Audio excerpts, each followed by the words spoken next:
know, it's got wheels and an engine. It's got wheels. So yeah, speaking out is part of it, but it is hard. But you have to. If you don't, then you're 6 foot under. I'd rather drop to Knock Hill. I'd rather do a track out there than go 20 minutes up the road.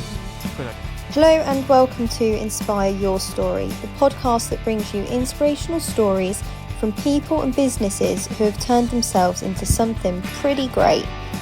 Keep watching this episode where I'll be speaking with Alex Vella, who is an F900 motorcycle racer. Hello and welcome to the channel. To begin with, if you could just introduce yourself, who are you, what do you do? Hi, I'm Alex. Work on bikes and cars. Okay, and what's this bike all about? Don't know, it's got wheels and an engine. It's got wheels. Now, this is my BMW F900 Cup R race bike. We raced at BSB this year. Mm-hmm. Yeah, bit of a special bike, to be honest. One of my good sponsors and my father at B15, they've just bought me a brand new bike to convert into the bike for the rest of the season when we come back from Motorsport bikes this weekend coming. It's exciting. Just a little. For you, where did all of this start? Like, at what age? What got you into bikes? It started at the age of 8. Believe it or not, I used to hate bikes. Oh, really? Yeah, quite funny really, because I just lock myself in the toilet and cry. What, on races? Yeah, races, practice days. I did not want to be near bikes. I hate bikes. I liked football, funny enough. Okay. It's quite a good little footballer. And then my dad bought my brother a new bike when we lived in Essex.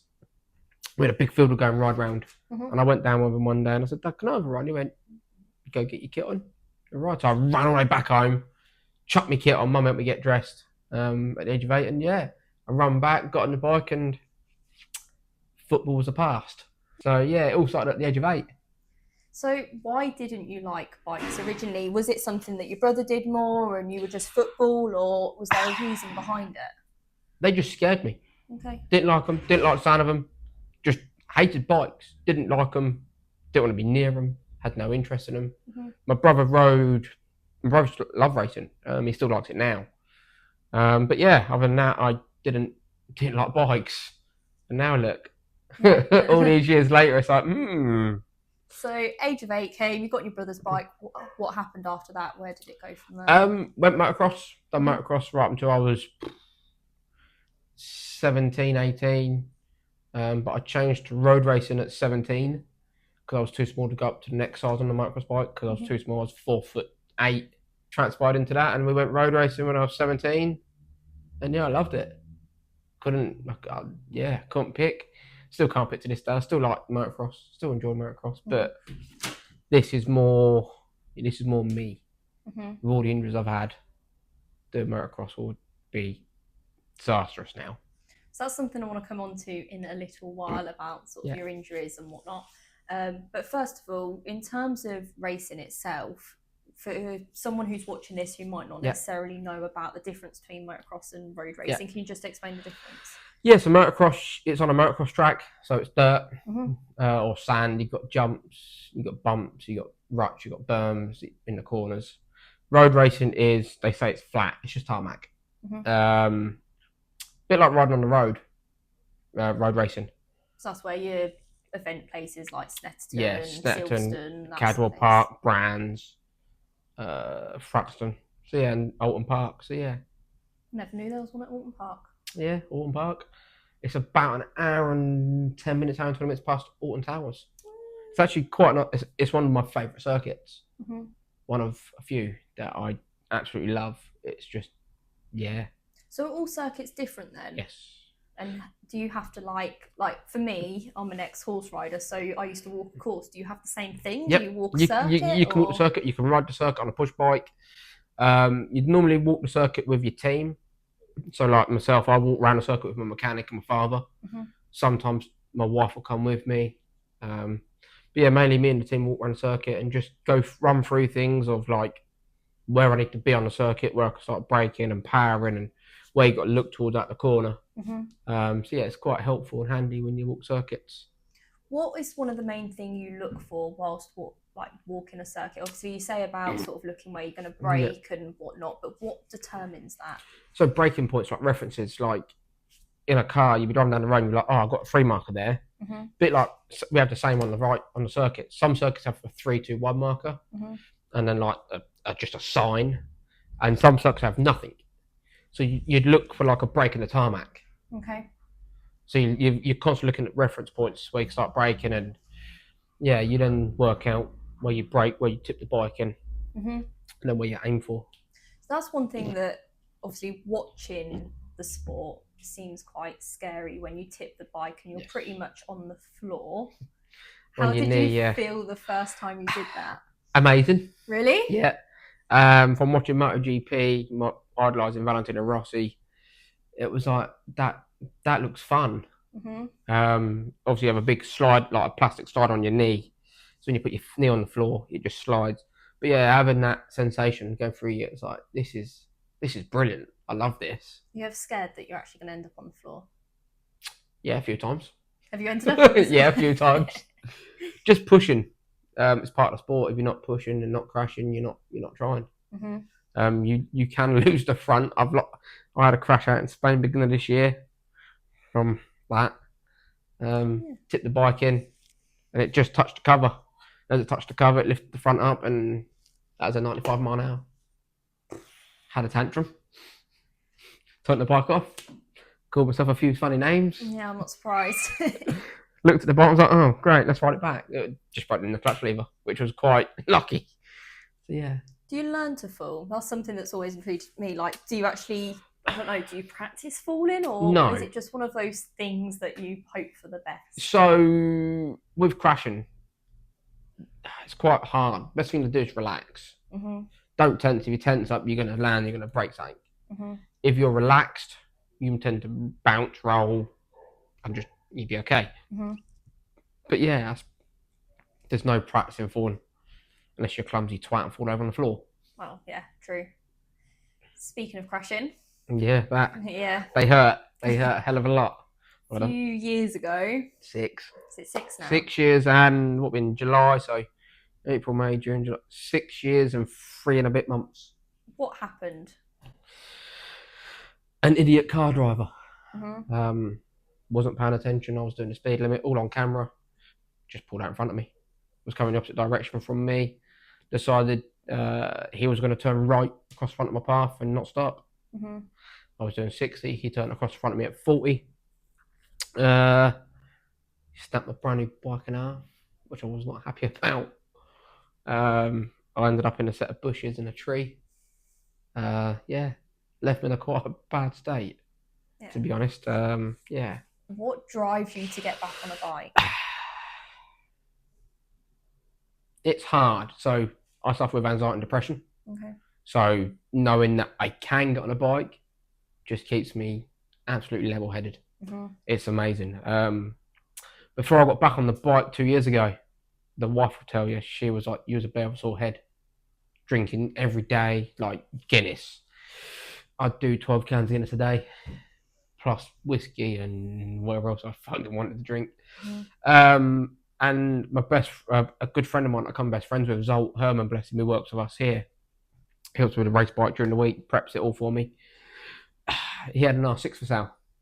And I asked about it, he's like, yeah, it's for sale. So my father, being my father, bought me a bike. Yeah. Quite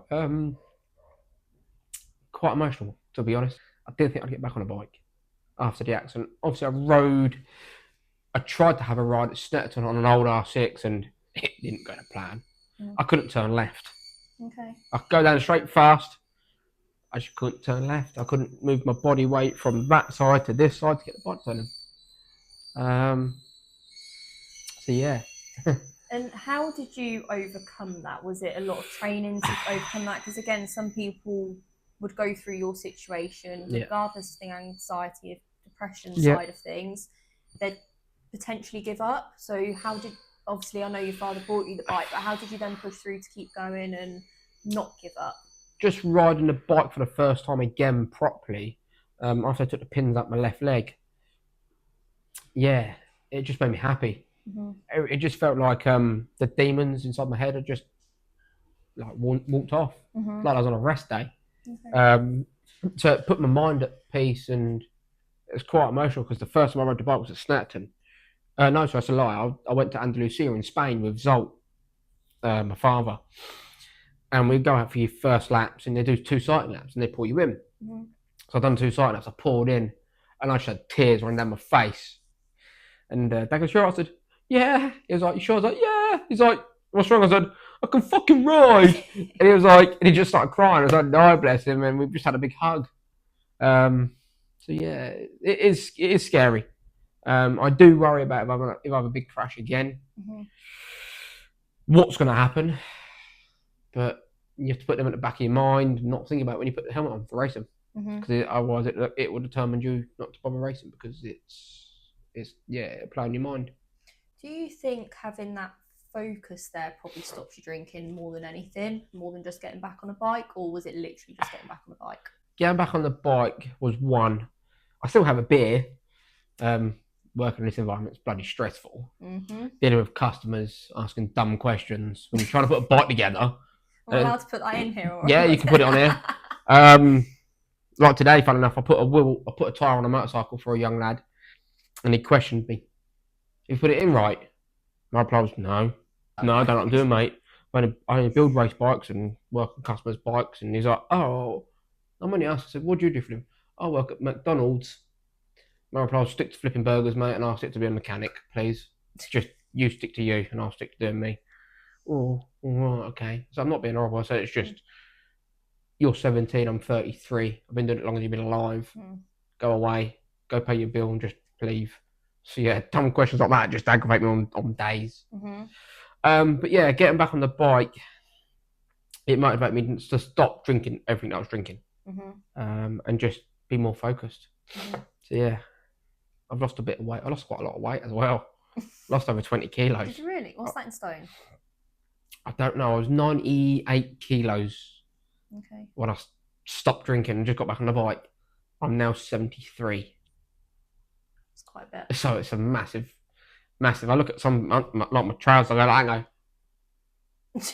"The fuck are that?" And she's like, Lydia, the wife, goes, "Oh, that was when," I was, "Oh, one of the fat gits." She goes, "Yeah," and starts laughing and walks off. But yeah, and it's also her that keeps me going, because without her, keep me sane and actually pushing me, like saying, "I believe in you. You can do it." Ironically, that was going to be one of my questions in terms of your support network, if that helps as well. She's massively part of it. So is my father, my mother, a little bit of it.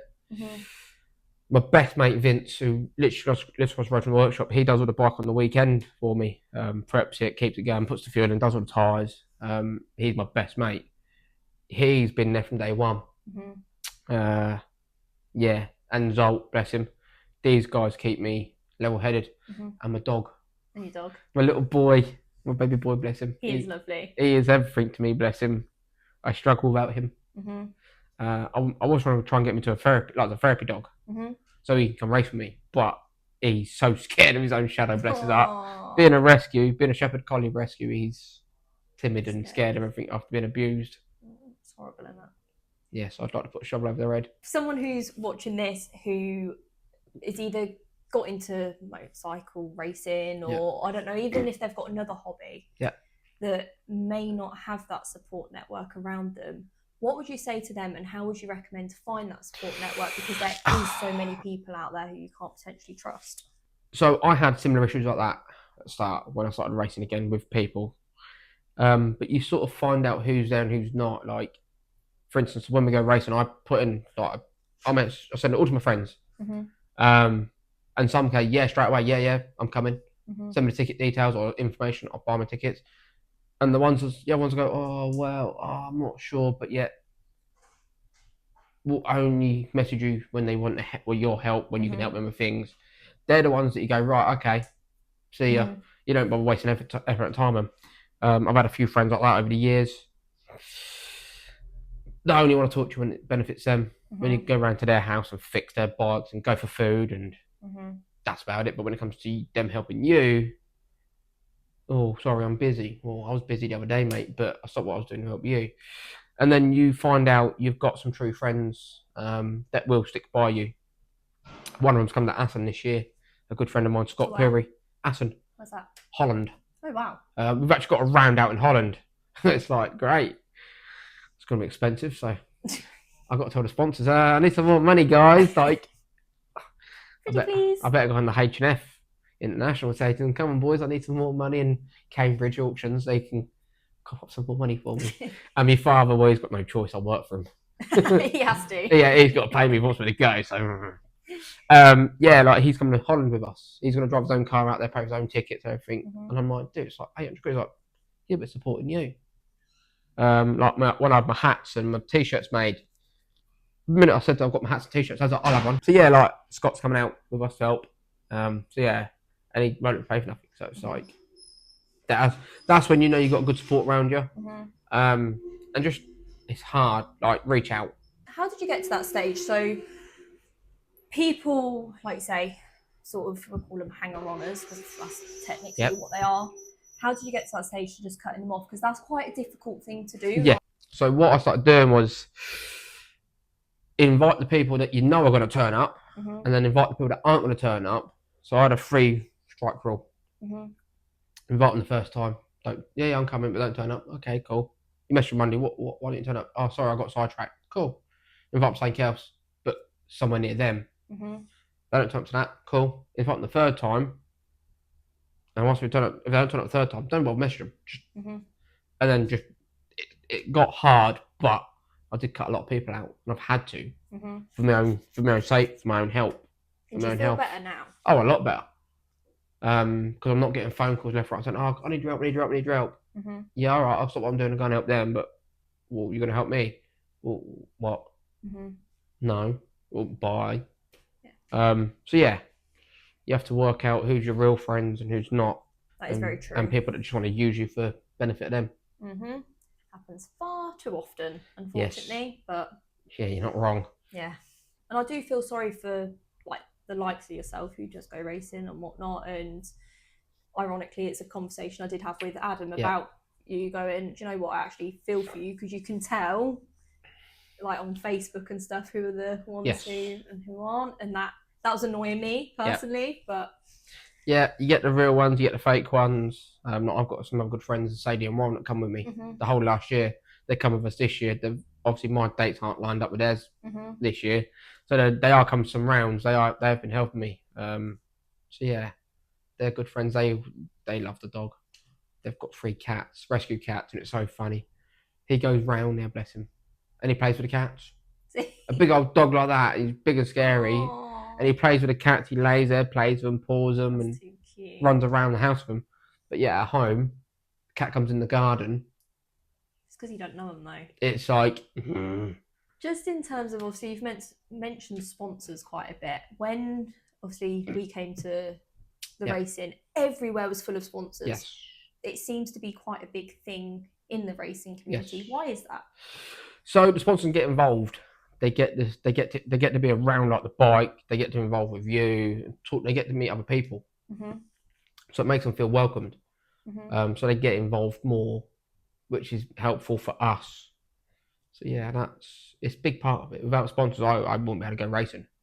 Like the likes of Cambridge Auctions, H&F, more than a skip hire. My dad, Hair by Tees, that one down the bottom there.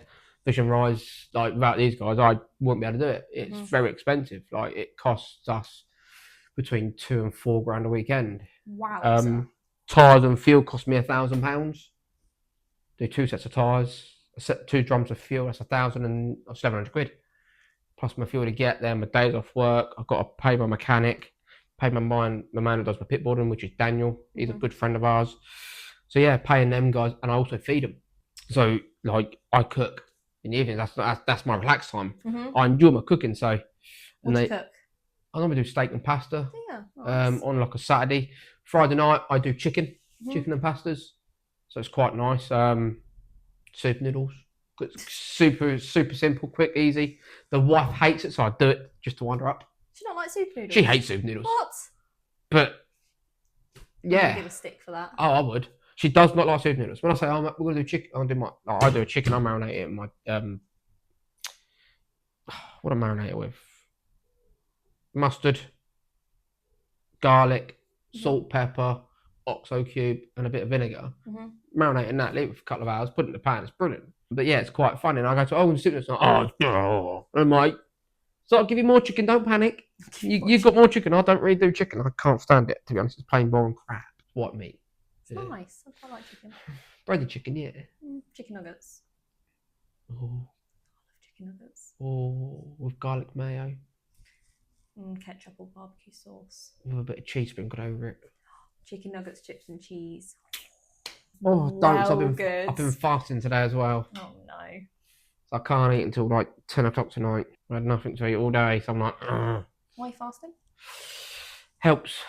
Okay. Helps quite a lot. Helps with brain function, vision, and just health. Gets the old belly going down, don't it? So yeah, gets rid of this beer belly. Especially race weeks, I do it once or twice a week before race week, and then on race week I always do it on Monday. So I'll go from 10 till 10 at night where I don't eat, just drink water. Plain boring crap. Yeah, I couldn't do that. I'd be starving and hungry. I was today until I saw you and I do this. And I was like, I've got to be in it. I've got to be nice. You've got to be nice. I've got to be nice. Smiley. Hi guys. What does race day look like for you? How do you get yourself in the zone? Fucking manic, to be very, very honest. Absolute manic. You see what it was like the other week. I stick headphones in. So if I'm out at like 1 o'clock, 11:30, I make sure there's no one in my tent other than my wife, my mechanic, my pit board guy, and my father. Everyone else out because I just don't want to deal with it. Put headphones in, listen to music. What music? Oh, variety. Okay. Eminem, Nickelback, Blink-182, Paramore. Is it stuff that's quite upbeat, like zony type? Yeah, like it's got like good rhythm to it, so it puts you in a nice flow. Nothing depressing, because that just plays your head. It's like, never mind. So yeah, I listen to all that sort of stuff. I saw you chuck everyone out and go right in the zone, music in. And I used to do something very similar when I was show jumping, where I'd chuck my headset in. People go, "What are you listening to?" And I'd blank them out. You're like, go away. And I'd listen to Simply the Best. Eye the Tiger. I can't remember what else. There was other ones that I used to listen to as well. That just literally on were repeat. Just Best on way. Repeat. My father have a habit for this because I put headphones in. He'll be like, "Rah," and I'm like, "Can't hear you. I've got headphones in. Go away." Put back in. He's like, "Rah," and I'm like, "Can't hear you. Go away." And he'll look at me, and then the Vince mechanic is like, "Got headphones in, Rich." Oh, okay. And he wanders off, and I just laugh, and I'm like, it's part of my father, bless him. We have our little routine that I get on the bike, and he gives me a kiss on the helmet. Always something we do, just in case anything ever happens. So yeah, that's how I get in the zone. I put headphones in and just tell them to get out of the workshop. Do you ever visualise the course itself, or anything like that, or do you just go for it? Sort of. Is it called a course? Track. It's course, track, something with corners. Sometimes, if I've been struggling for a day with the track, I like to go and have a nap. Okay. Because when you sleep, your brain processes everything. So when you wake up, you're like, right, you sort of know where you've gone wrong, know where you can make time up. So yeah, sometimes I do. Like, I sit with my headphones and shut my eyes. I put my glasses on, have my fan blowing at me, and I just like bob along and just like do a left, do a right, so I know the circuit again. But yeah, you can do it. A lot of riders do it, but yeah, it just depends what works for you. Coming back onto you as a person, again, something that not many people know is about sort of your ADHD and Asperger's. How has that impacted you? Massive. It's absolutely... Yeah, people don't know how to take me at times because obviously I am who I am and what I think comes out, as you know. Very much so. Yeah, I have lost people over it, like sponsors. Okay. Because they're like, you can't say that. I'm like, well, why can't I? I'm a human being. I've got human rights. I want to say I'm saying it. Don't like it, go away. I've lost a fair. I did lose a big sponsor back in the day when we was racing. Because I think I said to them, they asked me to come. Oh, when you come up, can you wear a suit and tie? No, that's not me. I like my tracky bottoms. I like to be comfortable. I like to feel comfy. I like to be comfortable. Oh, whoa. You better turn up a suit. And I went, not a chance. And he went, don't turn up a suit, you ain't got a sponsor. I went, bye. Doors that way. And he thought I was joking. I said, doors that way. I still raced that year. I did it. We struggled. But it's a big FU to them. Like, take me as I am. You're not there for me to be a show pony. I'm there to do what I'm good at. So yeah. How do you manage that? Well, yeah, tend them to do one, but how do you manage that, like, in general? So say you get a big sponsor in, and a lot of that's face-to-face communication, getting in through the door. How do you do all that with, obviously, conditions? Adrenaline. Okay. For love and the love of the sport. Like, I love the sport to pieces. So without having my sponsors, I can go race, but it makes my life quite difficult where I end up working 7 days a week, 24 hours a day. I don't just work here. I end up going to my workshop I've got that I do my own stuff in. And I start getting home like 2, 3 in the morning, and you start getting burnt out. And it's like, I've done it during winter just to go to Spain for a couple of days. And I bought the bike, so it was like everything I saved up for this year I spent buying the bike, and I was like, oh no, got to go and test it in Spain. So yeah, you end up doing 7 days a week, you're on 24 hours a day, and it's like it does tire you out and does burn you out. Does that impact your ability to race as well? Yeah, massively, because your head's not there, because you're constantly worrying about, oh, if I crash the bike, I've got to fix this, I've got to pay for that, and it's like, oh, it's money. So yeah, with the sponsors, it just takes that edge off. You don't have to. You have to worry, but not as much. Yeah, like I said, without them guys, I wouldn't be able to do it. So yeah. Again, for someone who's watching this, if they've got Asperger's, ADHD, what would you say to them to get by and to be successful like what you are? So, I got told something when I was in hospital when I had the accident. If you can think it and you can dream it, you can do it. And I've stuck by that. Got told I won't work, won't walk, won't run again. Thought about it and went, well, I can think it. I'm sure I can do it. So yeah, it is nervous. It is nerves. But find a way around it to do it. Where we go like from A to Z first, to go back to B, as long as you've gone to Z and back, you can get around it.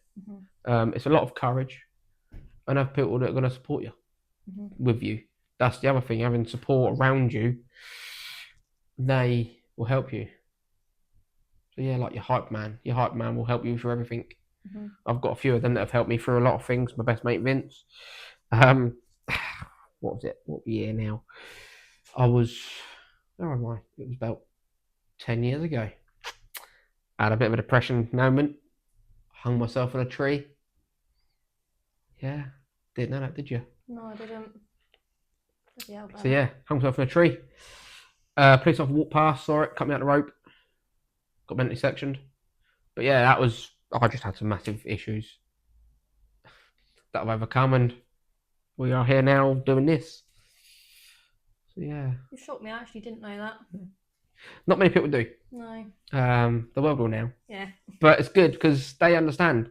Anyone suffering with anxiety and depression, just talk to someone. But they say talk to people, like your friends. It's hard. You got to talk to the right friends that actually understand. Not go, oh yeah, oh, I know how you're feeling. You fucking don't. You don't at all. Like, if you did, I wouldn't be where I'm sat. Yeah, talking to the right people helps. Like I said, Vince, he's a lot. He's like my second dad, to be honest. We go to the pub across the road. We have meals. We drink. We have a laugh and joke. And then come race weekends, we go from being a pair of idiots in a pub to serious race team. We have a laugh and joke at night time. We'll have a beer, chill out. Yeah. How do you find the courage to speak out? That's part of the Asperger's and ADHD. It just comes out.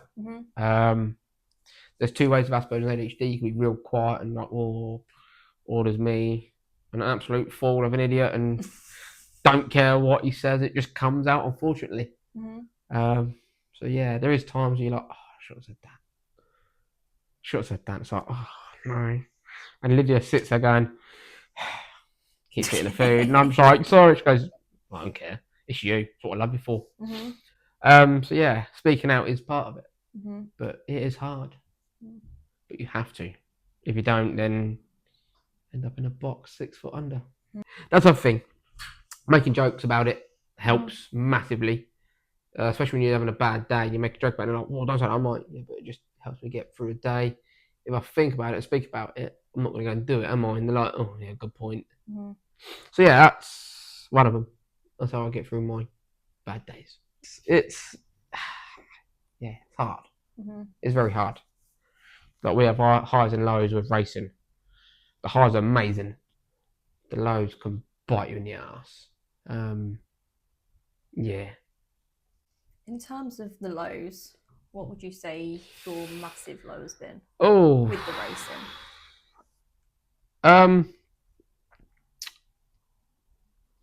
That's a good one. Just being disappointed in myself on the weekend of how I've rode, and where I've placed, and the times I've done. Just like, I shouldn't be there. I should be further up. I just have to remember I am disabled. I shouldn't be racing motorcycles. I got told I shouldn't be racing again.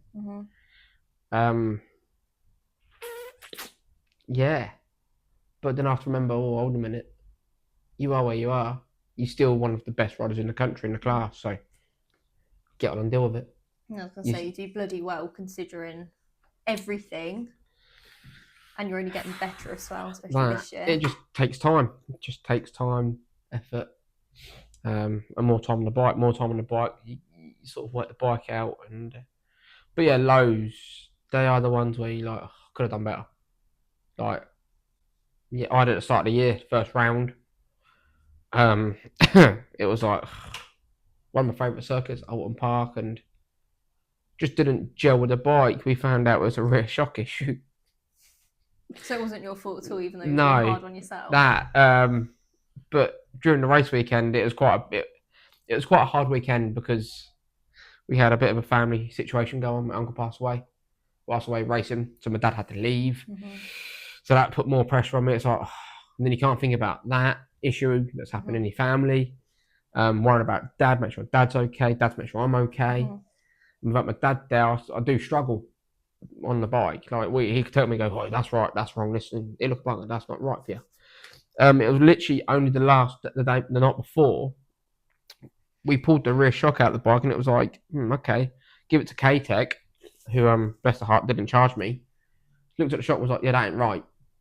Done something to the spring, set the back of the bike up, and then went out Sunday, and I was like, well, that's a bit different. The bike's turning. I was like, I'm not used to that, but I'd use all my energy fighting the bike to get it to turn, and it's one of them. So yeah, lows, they can bite you, but they're the ones that you look through and you push through. You have a bad day, push through, because when you have a high, it's worth it. What's your biggest high then? Stand on top of the motorhome. You what? Stand on top of the motorhome. I'm high. No, fun enough. Snetterton. Okay. I hate the circuit. Hate that circuit this year. I hate the circuit in general, to be honest. It's my local, and I'm like, I'd rather drive to Knock Hill to rather do a track out there than go 20 minutes up the road, because I just don't like the circuit. Why don't you like the circuit, just out of interest? It's boring. Okay. It don't go up and down. It's got no interest to me at all. It's not got an undulation. It's got no off-camber section. No what? Undulations, up and downs. Oh, okay. So ups, downs. Yeah, it's just boring. Anyone can go fast at Snetterton. So yeah, that's one of the highs for this year so far. What about in general, like overall, everything? Meeting the wife. Aww. Fun enough. Yeah, you know, I'll say it. Meeting the wife, and her pushing me to get back on the bike. Yeah, winning championships, which I've won a few of, winning races, but yeah, meeting the wife. Like that. I don't. I might actually take that bit out and send it to Lyd before it's even posted. Oh yeah, she'll be like, holy shit. Yeah, meeting the wife. Her just being by my side. It's just, she's my wife. Where do you see yourself like going with your racing for the rest of this year? What's your goals? Oh, goals this year to be inside top 20. Okay. And qualify for the main event without us going to LCQs, which is the last chance qualifiers. Okay. Yeah, top 20s this year, maybe top 15.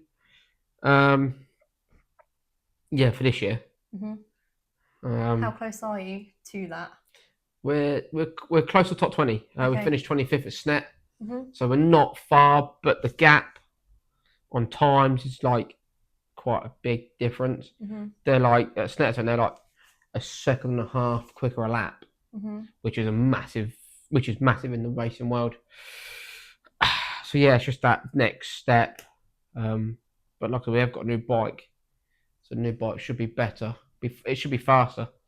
So yeah, it's exciting. You could say that. It's just money, innit? More money to keep plowing into racing. I could have been a millionaire by now if I didn't race. Yeah, but then you'd be grumpy, so. I'd have a mansion. Yeah, maybe, true. What about next year then? Obviously, you say about this year. Next year, same thing. Just keep getting faster, really. From this year to next year, times next year, I want to be faster, which it should be a given. Yeah, we can be faster next year and battling in the top 10. We've gone in the right direction. We've done something good.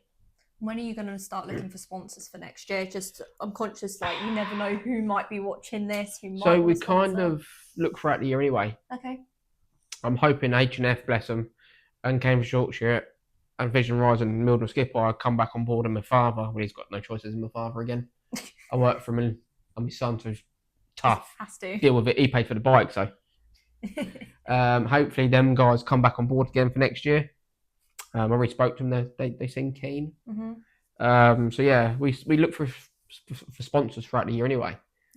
A good friend of mine's Dale at Sublime. He does the bike wrap. Hoping he can come on with us because it'd be handy. He does my helmet wrapping, my bike wrapping. And yeah, it looks nice. Make sure the bike's pretty. It's not at the minute. There's some marks that I'm not happy about. And he's gone on holiday. Lazy git. So you got a new bike anyway? Yeah, he's got to wrap that one yet. What are you going to do with this one once? This one, good point. So once the new bike's built, hopefully when we come back from Donington Park, we're going to build it next week, ready for the following round at Brands Hatch. This one will go out for hire for this year. Okay. So I can hire this one for every round. So yeah, then what money I get from that I could put to one side ready for next year, or I'd go to Spain in the year. So I could do some testing in Spain for a couple of months. So yeah, we're always looking up for sponsors. Final question, and it's something that sort of came to mind a few questions ago. How do you practice for the events? Because it's not like, I don't know, it's not like playing basketball where you can go and just shoot some hoops. How? There's certain websites you go on that have track days. So, but we can't ride that track 7 days for our event. Okay. We are not allowed to. If we do, we get disqualified and not allowed to race the weekend. So yeah, we go and do track days around the country.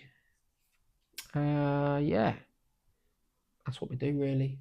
When I come back from, bloody hell, Donington Park this weekend with World Superbikes, I'm potentially going to do a track day at Cadwell Park, or try and get the Brands Hatch, do a day there. Just depending on my dates and everything lines up with work and riding and money. It's not cheap. And sponsors. Nah. Wink, wink, nudge, nudge to anyone watching this who potentially wants to sponsor Vella. You can claim it all back from the tax man as well. Can you actually? Yes. So it comes under advertising. So advertising. So if you're VAT and tax registered, if you say, for instance, you send me £1,000 per weekend for racing, I'll send you an invoice for advertising on the bike, because it is advertising. Yeah. You get back off your tax. So if you've got like a 15 grand tax bill in the year, and you've paid me 10 grand for the year, like advertising, and I've got 10 grand of invoice for you, you only got to pay 5 grand. People don't realise there is ways of doing it. We don't call it sponsorship, we call it advertising. So if anyone wants to advertise on the bike, hats. Yeah, it goes on my T-shirts. It goes on my t-shirts, my hats, my body warmers. Got body warmers. Yeah, but yeah, sponsors. So we're always looking for sponsors, and if you want to jump, if you know anyone wants to jump on board and wants to use this, even £50 a round helps. No, anything, isn't it? Everything helps. Like whatever. a good friend of mine, Shutter Speed, he does my photography for me. Like, he will come out and take pictures of the bike, post it all up, and generate things like that. The other friends, like Hair by Teeth, they do my haircuts before I go racing. Like, they do it the day before I go racing. So yeah, it all helps. And then I've got the people with Vision Eyes, they help with my fitness. When I'm not busy working, racing, and scratching my ass. Being lazy. Oh, that one hurt. What else we got? I got JLM actually as well. The recovery people, they helped me as well this year, bless them. A good friend of mine, he messaged his boss like, do you want to help? And he was like, yeah, all right. Sent me money like that, and I was like, wow, okay. And then we've got Milton Skipwire Medley, a good friend of a customer of ours. He helped this year. But yeah, every like I said, every little helps. If it's £50, £100 a round, that goes towards my fuel, my tyres, getting me to the circuits, feeding the crew, feeding myself. Making sure we're the best of what we are on the day. So yeah. If you could tell 8-year-old self anything, what would it be?